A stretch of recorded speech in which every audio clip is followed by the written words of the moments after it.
but you need to start talking about what can we do with what we have, what should we be doing differently, but also how are we collecting the information and what should we be doing with that information.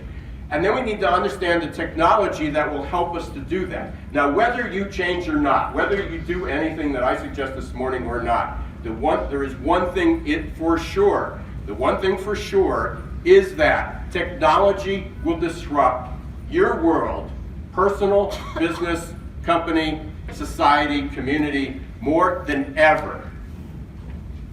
We're going to come back. Now, what's the solution?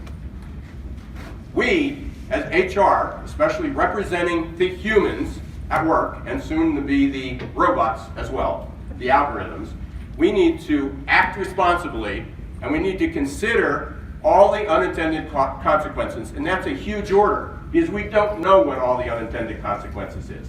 And we can't be fearful of it, because that's going to stop us. And that's the message.